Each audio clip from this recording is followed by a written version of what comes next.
Le projet d'aujourd'hui, c'est la restitution, on va dire le vernissage des ateliers des artistes qui étaient en résidence dans les 10 quartiers de Saint-Denis. Et en complément de ce vernissage, de cette restitution des œuvres dans l'espace public, il y aura d'autres œuvres qui seront posées dans l'espace public, des peintures qui seront collées, des textes en créole qui seront affichés.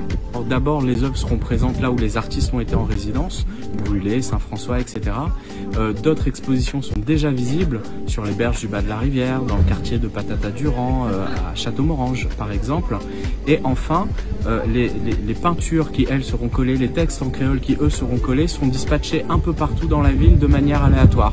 Ça fonctionne un peu sur le principe de la surprise. L'idée, c'est de susciter l'envie et de créer des cheminements, des promenades. Chacun peut signaler à un autre, à tel endroit j'ai vu une œuvre de Mégo, j'ai vu une œuvre de Méo, j'ai vu un graphe de Echo, j'ai vu une sculpture de Intel. Donc pour l'instant, volontairement, les œuvres ne sont pas signalées, aussi pour des raisons sanitaires. L'idée, c'est de ne pas créer de rassemblement, et donc chacun est libre de pouvoir circuler, mais on n'appelle pas à se rassembler devant telle ou telle œuvre ou devant telle ou telle exposition en plein air. Je m'appelle Alice Michou, je suis artiste plasticienne.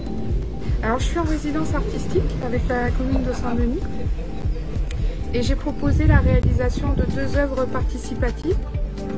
Une œuvre qui s'appelle Cases d'enchantement, qui est derrière moi, et une autre œuvre qui s'appelle Presse Linière, qui est à l'intérieur. Ce travail de recherche artistique qui s'appelle Racine la terre, Marias en verre.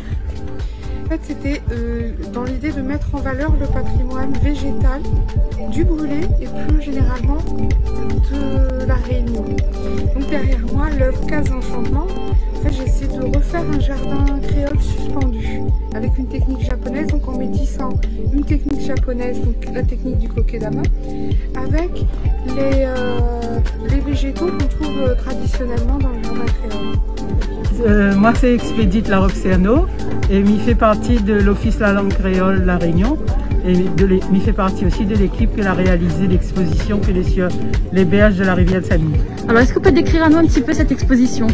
C'est une exposition en 18 panneaux qui met en avant l'écriture créole de la fin des années 70, uniquement des ouvrages édités par la maison d'édition Les Chemins de la Liberté, dirigée par Firmin Laspasia. Je n'y connais d'abord que par exemple des gens comme Patrice Retard, Daniel Honoré, Carpanet Marimoutou.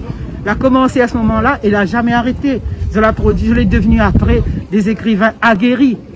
Et il faut les gens y connaître que finalement on en a déjà un bon moment que les écrivains réunionnais n'en ont goûté.